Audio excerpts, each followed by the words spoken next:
Assalamualaikum. Jadi, kalau Indonesia mungkin kita kenal dengan rempah rimpang, pernah saya sampaikan juga, karena emang anak negeri atau mungkin nenek moyang kita ini kan orang Indonesia, ya. Ada yang tinggal, kita hidup di Indonesia lah gitu kan, meskipun sekarang pindah di sana gitu kan, tapi tetap bahasa saya itu dalam diri kita tuh ada gen-gen yang berasal dari rempah-rempah, rimpang-rimpangan yang Allah ciptakan di negeri kita gitu kan. Maka sebenarnya ya, ini menjadi salah satu solusi pupuknya tadi ya, pupuk atau ya pupuk lah ya, tadi air dengan pupuk gitu kan. Yang kita sebenarnya kalau kita gunakan pakai bahasa lain, maka makanan-makanan seperti ini ya, atau mungkin produk-produk seperti ini, termasuk ada kurma, sebenarnya mereka inilah makanannya para bakteri yang ada dalam tubuh kita. Ya, bakteri tadi yang di usus ada, usus besar ada, usus kecil ada. Semua bagian tubuh kita adalah isinya bakteri. Makanya manusia itu intinya mereka adalah triliunan bakteri. Masya Allah kan? Jadi termasuk berarti makanan-makanan terbaiknya itu apa? Makanan-makanan yang Allah sebutkan dalam Al-Quran. Contoh kayak madu, habatus sauda atau hadis ya, zaitun ya, kemudian ada jahe, ada susu ya.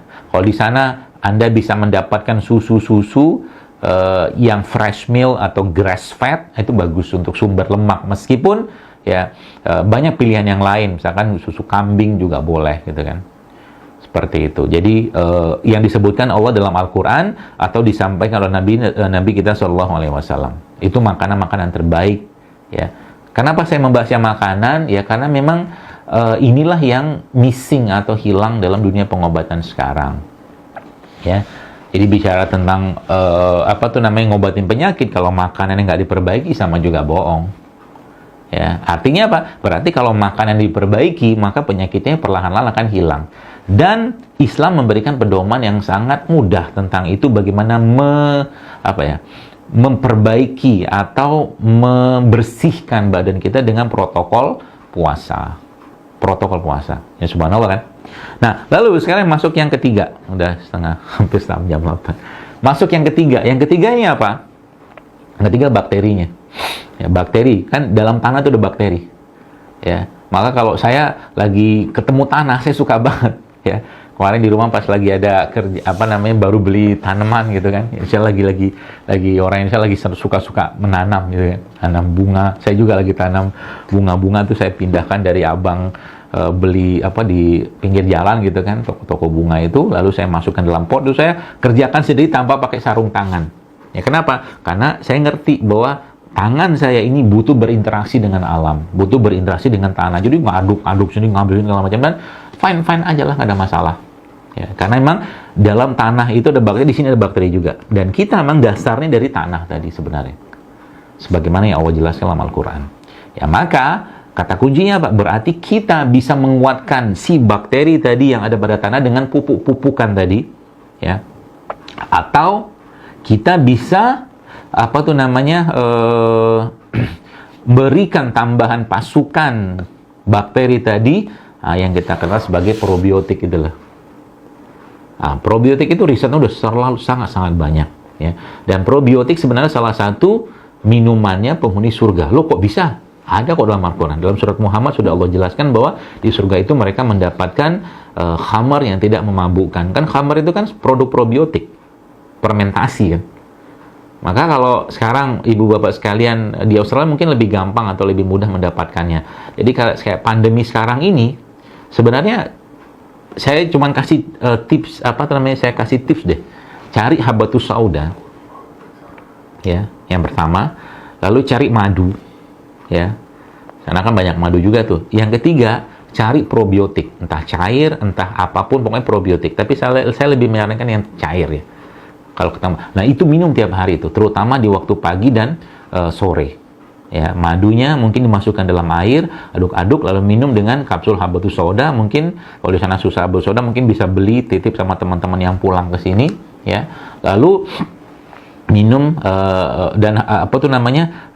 madu dan air tadi dicampurkan dengan cairan probiotik tadi, atau mungkin kapsul lah, mungkin kalau nggak ada yang cair. Minum dengan habatus sauda, itu diminum pagi dan petang. Insya Allah sangat powerful dalam menjaga atau menguatkan imunitas kita. Ya, Itu. Jadi simple sebenarnya. Itu juga yang saya kerjakan ya. Dari pagi juga saya minum itu ya. Insya Allah badannya emang sangat alhamdulillah fit sekali gitu kan tiap hari ya. Dan itu bukan cuma sekedar fit-fitan. Jadi sebenarnya tubuh kita tuh lagi-lagi saya sampaikan, kalau dia sudah berada pada kondisi yang seimbang, dia akan menyeimbangkan. Orang yang kena kolesterol, orang yang kena asam urat, itu kan nggak seimbang semua sebenarnya badannya. Nah, kalau tubuh diberikan asupan yang cukup dan pas ya, maka dia akan seimbang lagi. Kalau udah seimbang, maka insya Allah yang kolesterol bisa turun ya, yang asam urat bisa turun dan seimbang lagi. Karena dalam tubuh kita tetap ada kolesterol kan gitu kan. Dalam tubuh kita tetap ada asam urat. Ya, kan gitu kan. Jadi kenaikan asam urat itu ya jangan salahkan siapapun, jawabannya karena nggak seimbang asam uratnya. Terlalu berlebihan, maka cut ya, gitu aja sebenarnya. Di stop makanan-makanan ya yang menyebabkan tinggi si asam urat atau uric acidnya, dan tambahkan dengan detox melalui puasa ya, atau mungkin juga dengan berbekam juga sangat baik, dan herbal-herbal sifatnya menurunkan asam, atau bukan menurunkan tapi menyeimbangkan asam urat. Di pupuk itu di mana kita dapatkan? Nah, tadi di bahan-bahan tadi. Kalau Indonesia mungkin kita kenal dengan rempah rimpang, pernah saya sampaikan juga, karena emang anak negeri atau mungkin nenek moyang kita ini kan orang Indonesia ya. Anda yang tinggal, kita hidup di Indonesia lah gitu kan, meskipun sekarang pindah di sana gitu kan, tapi tetap bahasa saya itu dalam diri kita tuh ada gen-gen yang berasal dari rempah-rempah, rimpang-rimpangan yang Allah ciptakan di negeri kita gitu kan. Maka sebenarnya ya ini menjadi salah satu solusi pupuknya tadi ya, pupuk atau ya pupuk lah ya, tadi air dengan pupuk gitu kan, yang kita sebenarnya kalau kita gunakan pakai bahasa lain, maka makanan-makanan seperti ini ya, atau mungkin produk-produk seperti ini, termasuk ada kurma sebenarnya mereka inilah makanannya para bakteri yang ada dalam tubuh kita ya. Bakteri tadi yang di usus ada, usus besar ada, usus kecil ada, semua bagian tubuh kita isinya bakteri. Makanya manusia itu intinya mereka adalah triliunan bakteri. Masya Allah kan. Jadi termasuk berarti makanan-makanan terbaiknya itu apa? Makanan-makanan yang Allah sebutkan dalam Al-Quran. Contoh kayak madu, habatus sauda, atau hadis ya, zaitun ya, kemudian ada jahe, ada susu ya. Kalau di sana Anda bisa mendapatkan susu-susu yang fresh milk atau grass fed, itu bagus untuk sumber lemak, meskipun ya banyak pilihan yang lain, misalkan susu kambing juga boleh gitu kan, seperti itu. Jadi yang disebutkan Allah dalam Al-Quran atau disampaikan oleh Nabi kita SAW, itu makanan-makanan terbaik ya. Kenapa saya membahasnya makanan ya, karena memang inilah yang missing atau hilang dalam dunia pengobatan sekarang ya. Jadi bicara tentang ngobatin penyakit, kalau makanan yang nggak diperbaiki sama juga bohong. Ya, artinya apa? Berarti kalau makanan diperbaiki, maka penyakitnya perlahan-lahan akan hilang. Dan Islam memberikan pedoman yang sangat mudah tentang itu, bagaimana memperbaiki atau membersihkan badan kita dengan protokol puasa. Ya subhanallah kan. Nah, lalu sekarang masuk yang ketiga. Udah hampir setengah jam 8. Masuk yang ketiga. Yang ketiga ini apa? Yang ketiga bakterinya. Ya, bakteri kan dalam tanah itu ada bakteri. Ya, maka kalau saya lagi ketemu tanah, saya suka banget. Ya, kemarin di rumah pas lagi ada kerja baru beli tanaman gitu kan. Saya lagi orang Indonesia lagi suka menanam gitu kan. Tanam bunga. Saya juga lagi tanam bunga-bunga tuh, saya pindahkan dari abang beli di pinggir jalan gitu kan, toko bunga itu, lalu saya masukkan dalam pot, itu saya kerjakan sendiri tanpa pakai sarung tangan. Ya kenapa? Karena saya ngerti bahwa tangan saya ini butuh berinteraksi dengan alam, butuh berinteraksi dengan tanah. Jadi ngaduk sini, ngambilin segala macam, dan fine aja lah, nggak ada masalah. Ya, karena memang dalam tanah itu ada bakteri, di sini ada bakteri juga. Dan kita memang dasarnya dari tanah tadi sebenarnya. Sebagaimana yang Allah jelaskan dalam Al-Quran. Ya maka kata kuncinya apa? Berarti kita bisa menguatkan si bakteri tadi yang ada pada tanah dengan pupuk-pupukan tadi, ya. Atau kita bisa berikan tambahan pasukan bakteri tadi yang kita kenal sebagai probiotik itulah.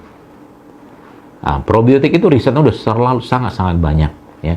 Dan probiotik sebenarnya salah satu minumannya penghuni surga. Loh kok bisa? Ada kok dalam Al-Quran. Dalam surat Muhammad sudah Allah jelaskan bahwa di surga itu mereka mendapatkan khamar yang tidak memabukkan. Kan khamar itu kan produk probiotik, fermentasi kan. Maka kalau sekarang ibu bapak sekalian di Australia mungkin lebih gampang atau lebih mudah mendapatkannya. Jadi kalau kayak pandemi sekarang ini, sebenarnya saya cuma kasih tips, saya kasih tips deh. Cari habatus sauda, ya, yang pertama. Lalu cari madu, ya, karena kan banyak madu juga tuh. Yang ketiga, cari probiotik, entah cair, entah apapun, pokoknya probiotik. Tapi saya lebih menyarankan yang cair ya. Kalau ketemu, nah itu minum tiap hari itu, terutama di waktu pagi dan sore.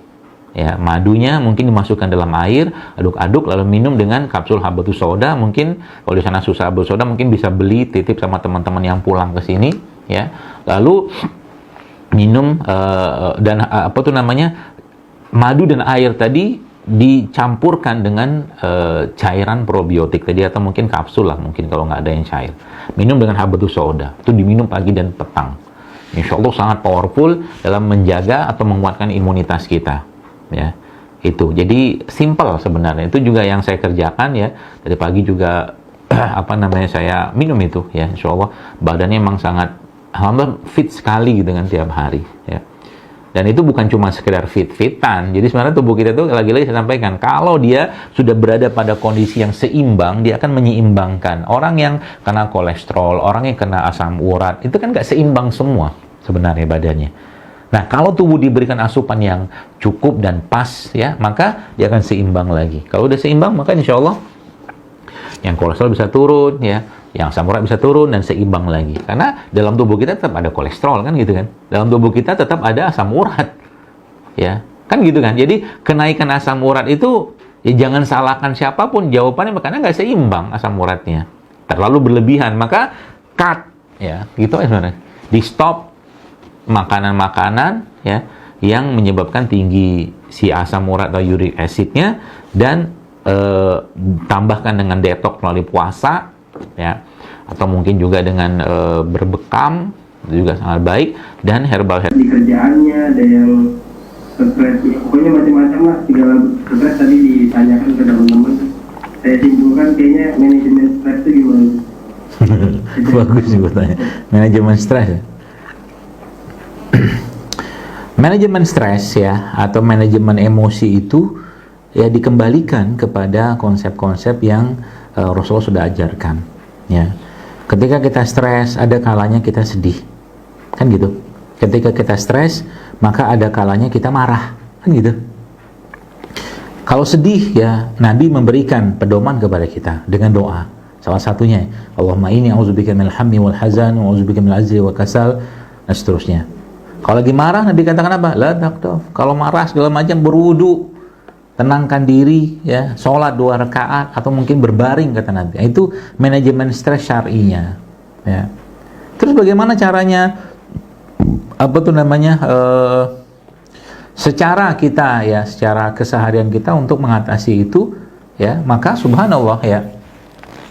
Yang paling gampang kalau saya ya, saya distract. Jadi kayak kayak anak kecil lah. Anak kecil itu kan kalau dia lagi nangis ya, bahkan ada yang sudah punya anak kecil, sudah punya anak gitu kan.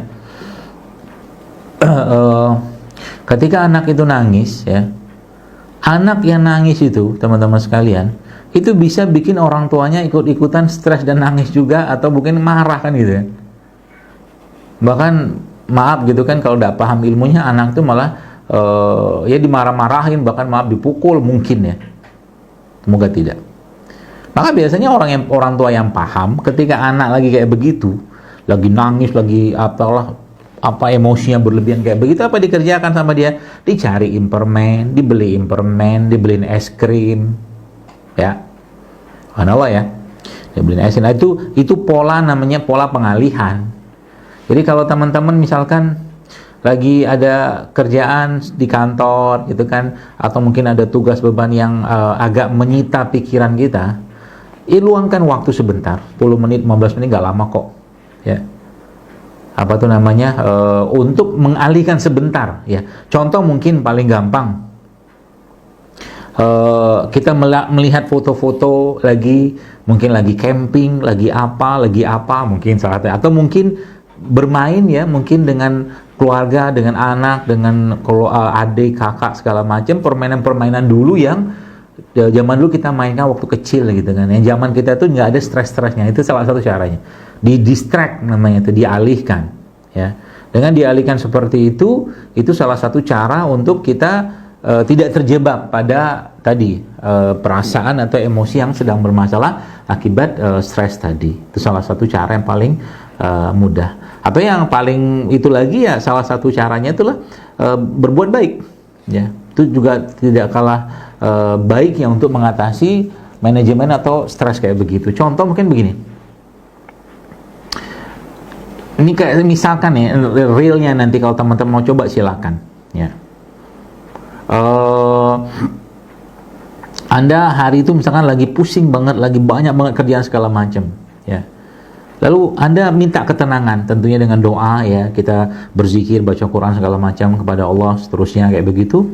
Lalu minta Allah untuk menggerakkan kita untuk berbuat kebaikan, terutama kebaikan-kebaikan yang kita tidak kerjakan atau belum kerjakan. Contoh mungkin lagi pergi ke kantor gitu kan ya, belikan makanan yang tidak biasa. Misalkan Anda pergi ke rumah makan ya, rumah makan tertentu yang Anda beli lauk terbaik, minuman yang terbaik gitu kan, ditambahkan dengan berbagai macam penganan yang tidak pernah Anda kerjakan, lalu dengan tangan Anda berikan itu kepada orang lain. Itu salah satu cara untuk mengalihkan ya, atau bahkan membuat kita bahagia atau senang ya, bahkan tergantikan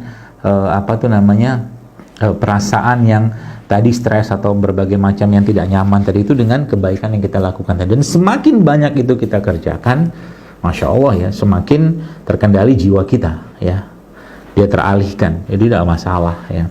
Dan yang paling utama memang adalah keimanan ya, keimanan. Kenapa keimanan? Karena kata kuncinya pada iman ya.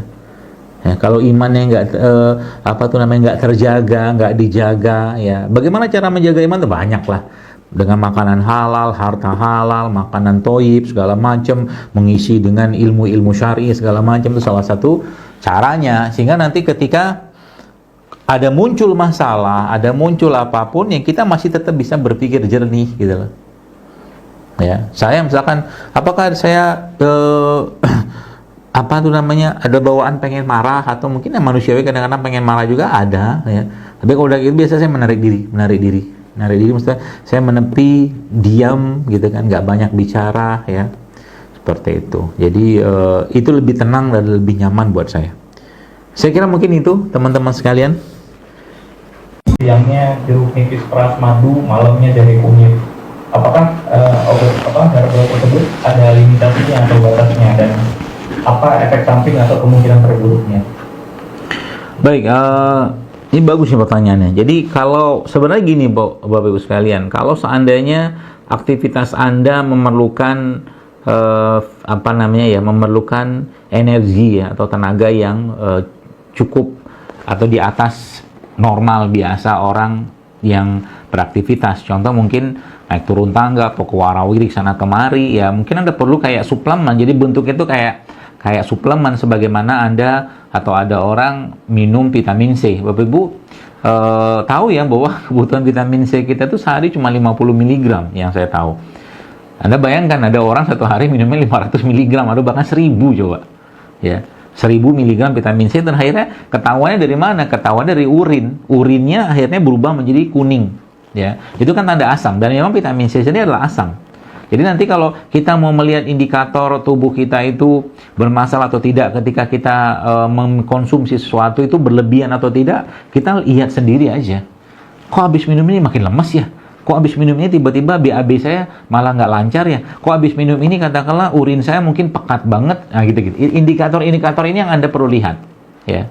Jadi kalau misalkan indikator itu fine-fine saja, mungkin urinnya lancar-lancar saja, BAB-nya lancar-lancar, dan tubuh tidak merasakan apapun ya, sebenarnya nggak masalah, karena toh yang kita minum itu juga nggak banyak-banyak. Anda kalau minum medang atau mungkin jeruknya paling 1 biji atau 2, yang paling banyak 2 lah, atau mungkin kadang-kadang setengah udah cukup. Prosin dapat airnya, kasih air hangat, kasih madu ya, nggak masalah ya, asal tidak berlebihan Ya.